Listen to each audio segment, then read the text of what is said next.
Good morning. I was just taking another sip of my coffee. This is Lisa Marie Garcia, and I am the COO of Now Publishing. But this morning, we are having conversations with authors. Maybe I should do comma with caffeine. That because that is what runs me. So this is the Now Conversations, and I'm very excited for this LinkedIn Live and this live streaming that we're going to do. We have an amazing author. But what the point is of this Saturday morning's conversation, and I'm going to come on screen here now, the point is to ask the questions that only a book publisher can ask. So we're going to really dig in to this morning's conversation. So good morning. Here I am. Here's my coffee. Like I said, there's a little bit of blurred background here with all of our books, but thanks for joining us. And I promise you this 30 minutes is going to go by very fast.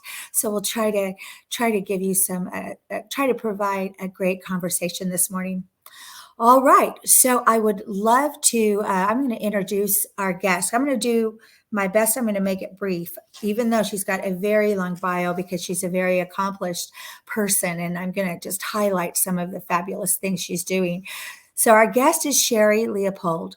So first, talk about an author with experience. She's a 10-time author. So that big 10X author, best-selling author. We're going to talk about her latest book, but she's the CEO of a company called Option Creations Inc. She's also the leader of a movement called Stop Self-Bullying. We'll get more into that. What I knew about her before today was that she has a platform of multiple TV shows, but a Wow Warrior platform of TV, and she also publishes a magazine. So how I knew Sherri was in those two arenas, which are vast. She has over 25 years of networking experience, a speaker, mentoring, team building, and on and on. So we're going to dig into much about her, and I'm going to bring her on stage right now so we can talk with her. Good morning, Sherri. Good morning, Lisa. Thank you so much for having me. It's an honor to be here. Well, thank you for being here. And I have to share that a few minutes before the broadcast, we connected, and she was telling me that, this isn't her first meeting on an early morning Saturday. She has a standing meeting at 8 a.m. And I was kind of, eyes wide going, are you kidding me? It's 9:50. I'm happy that I'm here at 9:15 on the East. I don't drink coffee either. You're not a caffeine junkie? No? Nope, I'm a water girl. You are good. That is funny. My first book, 10 years ago, is called Never Drink Coffee During a Business Meeting. And it has a picture of the Starbucks latte cup. And again, this is 10 years ago. And they were one of my clients, which is part of my book. But the fun thing is, cut to 10 years before that, I grew up in Utah. I never had lattes. I never had coffee. And I used to say, oh, I don't drink coffee. I don't drink caffeine. I'm high on life. I'm run by life. And now I say, I can't run in life without caffeine. So there's my new thing. So I had to bring that up since you were one of those. I don't know how you do it, but all right. Well, thank you for joining. And yes, for those watchers of us right now, we'll talk about everything books and being an author. So, oh my goodness, 10-time author. That's huge. And I imagine, first of all, had to take a total 12, but 10 best-selling, actually international best-selling. So like there's a couple that didn't make it there. I think there's probably a very specific reason, maybe because I didn't use Now. They weren't mine. Well, one was mine, but I didn't know what I was doing. If I had been with you, it probably would have happened. Oh, you're so funny. Well, and what you talk about is that hindsight, right? Had I been able to do it again, which you did at times 12, so even more impressive, because yes, the best-selling idea is fabulous, but even just what you and I know it takes to build one book, yes, times it by 12 is huge. So, but you actually bring up a good point. I want to dig in a little bit more with you, where you said, had I known, or if things had been done better, or now I know, what made me go left when I should have gone right. That's a huge thing that we, in our team, we come across almost, I would say 90% of the potential client discovery calls we have where they don't know what they're getting into. Yep. They have no idea. Or they self-published their first title and were very disappointed with what happened. Or just one more instance, or they did publish with someone else and that company or person or ghostwriter or author coach, whatever it was, let them down in a big way. So what kind of advice would, could you speak to that and just give your advice being 12-time author in that, for that? Who you throw your hat in the ring with is super important. Information is king. I didn't know a lot of things when I started, and I think that happens with authors. You have this story inside you and you want to share it and you're passionate about the story, and you have to have other people who are going to help with the other parts of it. And when you don't assemble that at launch time, you're the one that gets let down, because your story that you've created, that you've poured your whole self into, whether it's in a collaborative chapter or whether it's a whole book, it doesn't matter. You've poured your heart and soul into it, and then all of a sudden it doesn't go anywhere. And people think writing the book is the hardest part. That's always the tidbit I share. They always think that's the hardest part. That's nothing compared to the marketing and having the team present that has the knowledge to help get your story to people so they can see it. That's the part that most people, like, they expend so much energy getting there that by the time it comes to that part, which is really important, they just go and it falls flat. And then they're disappointed or they feel like they didn't do very well, when actually the story might be completely excellent that they wrote. But when you don't have the correct team, that would be my, like, if you want to boil it down to one thing, is you've got to have the right team of people, both friends, family, professionals, assembled when you go to launch something. And I didn't, on my self-bullying, what to do in the bully is you, I didn't have that, because I had those, I don't want to say stars in your eyes. I had that where I was just so excited to have finished it, and I put it out there, and it didn't go the way it should have, which I actually am going to write a second edition, I think, of it. But what I know now is that what I just said, I know I need those people. I need those systems in place. And I need that team of, I like to call them share partners. And I know you did that very well, because I've done that, been part of that share partner team with your authors. And that's critically important, that you have people in your corner. Like, it's not just about the story. It's about how we get the story out.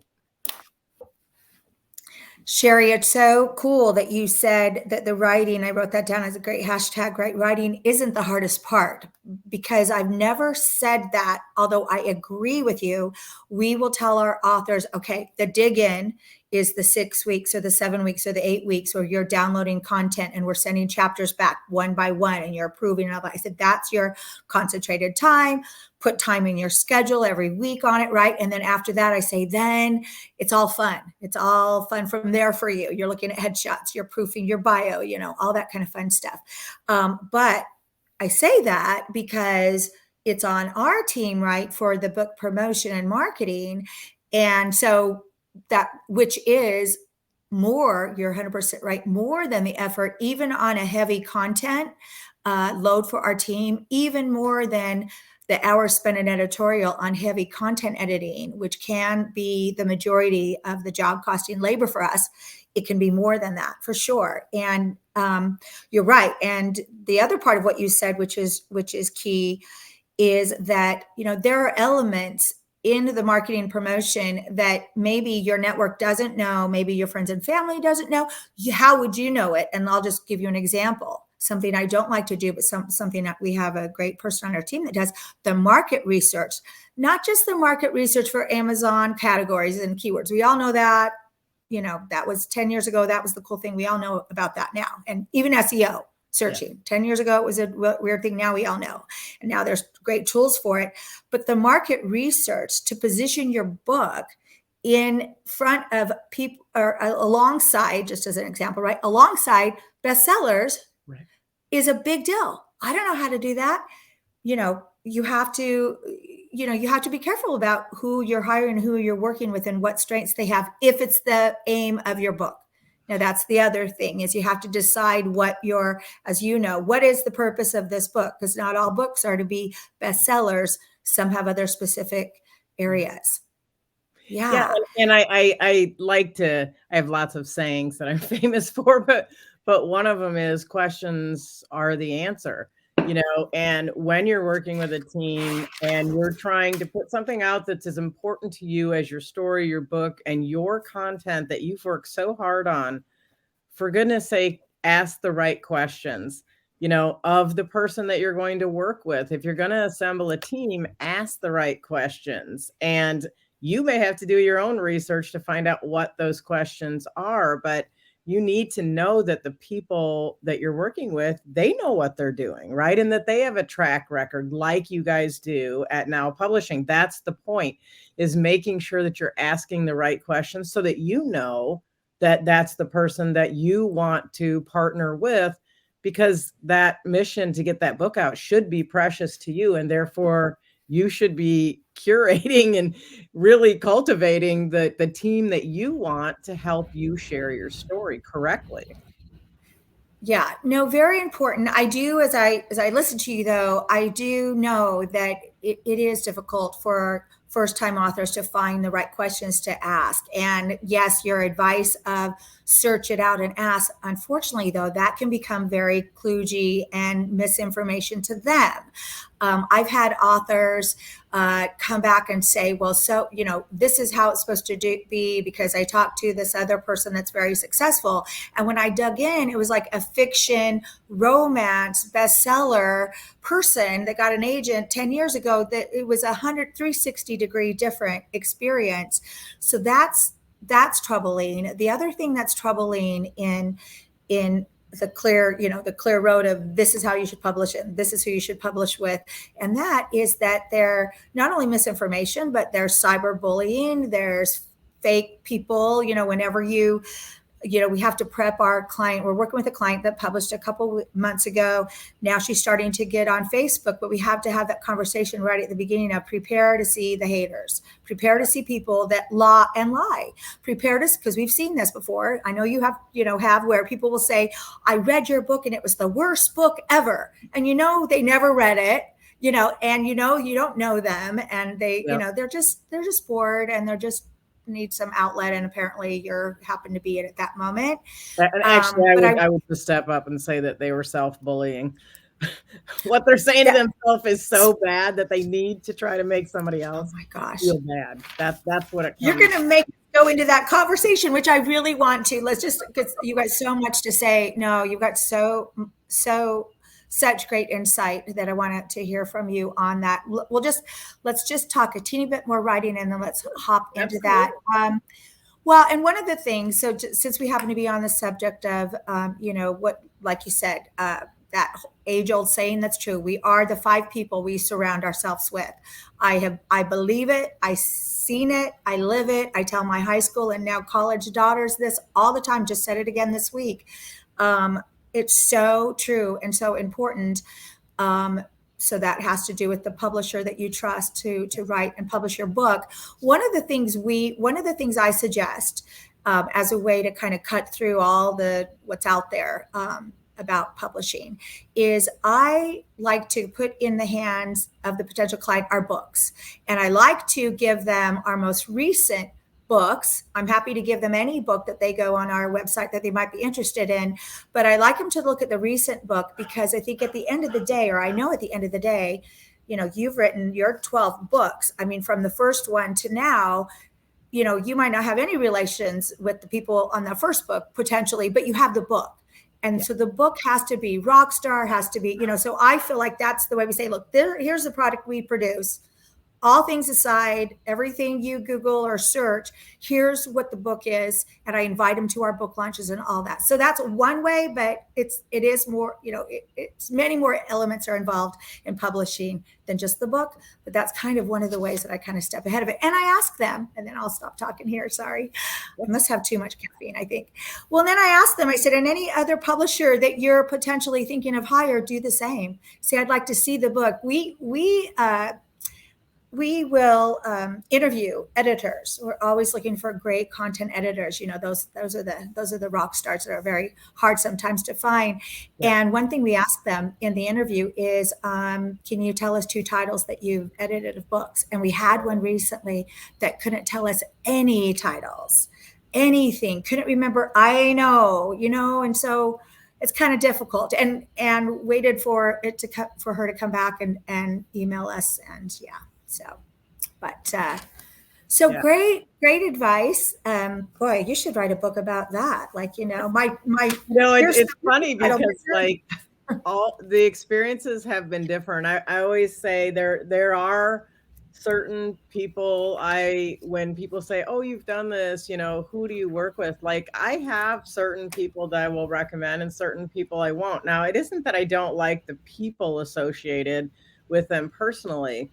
But it's about the experience, I think, for the author, right? At the end of the day, they have that precious story or content, whatever it is. And it really is a very personal story, no matter what it is that they're writing about. But they've put a lot of their personal, energy into it.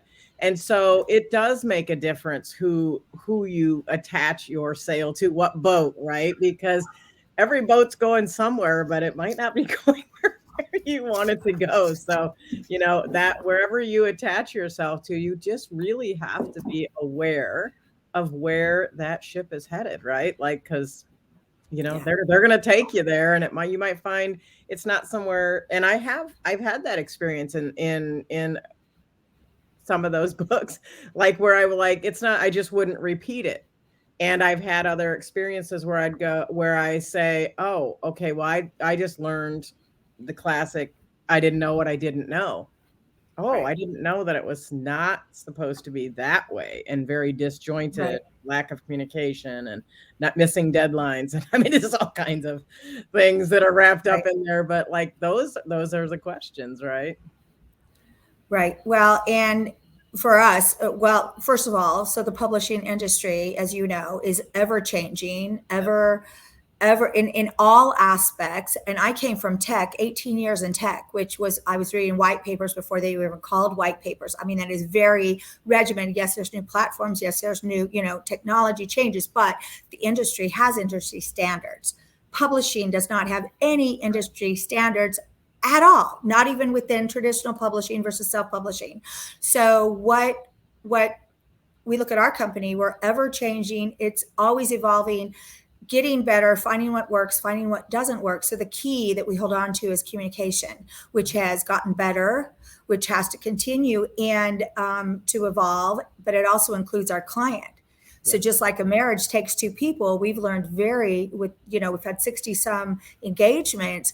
We've learned what will or will not make a successful team. And sometimes it is on the client not stepping up or not being the person that we thought they were, unfortunately. But, we're all humans. We all. Yeah. But you're a team. You're part of that process, right? And if you can't, a baseball team doesn't win just because one person hits a home run. All the other elements have to happen. You're part of that team, and you have to, as the author, step up and do your part. And oftentimes you're assigned certain things to do. And if you don't do them, I was in one that was that. And it was it was a collaborative one, trying to get the other authors even together to support one another I was super frustrated because it's why are we not doing this for each other? Why are we not helping one another shine? I'm I don't know. That's just my personality, I guess. But I mean, those are sorts of things that you just, that's why it's important who that team is and who those people are that you pick to work with. Yeah, no, huge. Okay. I want to dig into your very meaningful work. I mean, in the areas I know about you. It's all meaningful and impactful. But let's talk about your book and being the founder of the Stop Self-Bullying movement. And I'm going to just show it here on stream. It's available now. And please just, first of all, tell us about the great title, and then please talk about your passion here on this book. Thank you. I think, well, it started out with one of my dear friends just sitting on my floor, and she was super frustrated about things that were going on in her life. And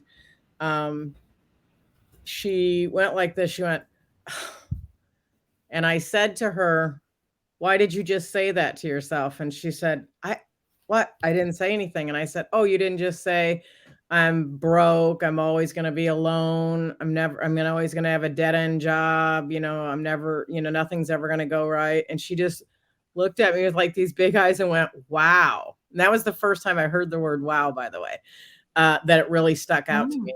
And she goes, "Wow." And I said, "Did you think I needed to hear you say it out loud to be able to hear it?" And she said, "Wow," again. And, we talked a little bit, and I basically said something. I told you I have lots of sayings. One of them, I said, "You're just going to have to put the bat down." And I said, "Because you're just picking the bat up and beating yourself with it. That's what those words are." And so we had this conversation. It was very like weighty, right? And so I'm also a licensed Dr. Amen brain trainer. I know now what I did, but I said, "We got to go for a walk." So we went for a walk and we talked, and that naturally releases endorphins, by the way. Exercise does. So I naturally did that with her. So she was feeling better. And then the following week I went, or like 2 days later, I went to a networking meeting, and it was so weird because on the way there, it was only a 10-minute drive. And on the way there, I heard on the radio that Anthony Bourdain had committed suicide. It was only 3 days after Kate Spade. Right. And I said, "Oh my God." And I said, I called him to the seat. I called him to the front seat with me because I was like, I turned down the radio and I said out loud, I'm talking to myself, waving my hands on the interstate. I'm like, sure, people thought I was on the phone, but I said, "This has to stop." Like, I was like, this doesn't make sense. Like, I'm like, why is this happening? And all I could see was my friend's face sitting on the floor. And I'm like, she had a heart attack at 48. She had family issues with her kids. She was divorced. She was working in a job that she was making at $10 an hour. And I'm like, these people checked out and they had dream lives. They had their dream jobs. And I was like, all I could think of is, what can I do? It could be her. Like, she doesn't have half of what they have. Like, I felt this very insurgent need to do something. And I was like, thinking about those two very famous people, and we know other people who have checked out as well that are famous. And I'm like, what is the common denominator between her and them? They're nothing alike. Their lives are nothing alike. Their families are nothing alike. I was like, what would be the common denominator? And it just dropped into my spirit. I said, because, God was sitting in the seat with me, I guess. And I said, and it was like, it's what they say to themselves. And it's what they say to themselves because, see, we can't hear what people say to themselves. And that was exactly what happened when she was sitting on my floor the night before. I know that's what she said. I called it, even though she didn't say it out loud. But see, that's the kind of stuff that runs on repeat up here. And it then, your brain is like a computer. So it just manifests whatever you think about. It like, okay, we got to make that happen. It's like busy working the program, right? And so as the day went on, it was really funny because I went to that networking meeting and I was very quiet because I was like on that ride. I was like, I got to do something. Like, I got to do something. But I'm like, my main job is sharing a supplement. So I'm like, well, I can't. What am I going to do? But I had just submitted my first chapter in a collaborative book. And so like that was fresh in my mind. I had just approved the last edits, like about 3 days before that or 4 days before that. So it was on my mind and I thought, I'll write a book. That's it. I'll write a book.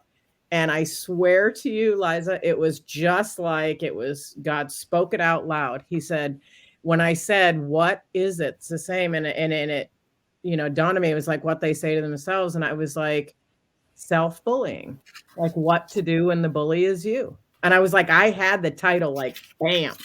And it was like, it never changed. It never changed.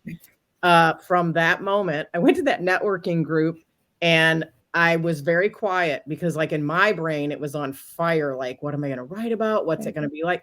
But here's the thing. I didn't have a single word to that book. I didn't know exactly what it was going to look like. I didn't know how I was going to help people. But what I did know is that it felt right. And I felt calm in my spirit, right? Like this was what I was supposed to do. And a friend of mine after that said, after the meeting said, oh, I haven't seen you for a while. What you been up to? And I said, I'm going to write a book. She goes, you are? She said, what's it called? And I said, self-bullying, what to do when the bully is you. And she went, wow, that's amazing. She said, I cannot wait to read it. I'm dying inside laughing. And because in my mind, I immediately said, I can't wait to write it because I didn't have a word. Right. You're like, hold it. Did I just say that? Yeah. I said it out loud. And I was like, okay, now I guess it's got to happen. So I did spend the next year writing on that. But I actually started speaking on the topic before it was even written. And you know what? I had faith that it would all come together. It would all pour out everything that would come to me. But that wow that I know you're familiar with, it was the word I heard. I think the first 10 people I shared it with, they all said the same thing. They said, wow. So that has been intricately woven into this movement. Everything I've done in WOW is really helping each and every person understand that they are an unrepeatable miracle, exactly as they are. No qualifiers. You're not too fat. You're not too skinny. You're not too gray. You're not too freckly, dark skin, light skin, whatever way you are is that unrepeatable miracle. Because there's not a single person on the planet with your DNA.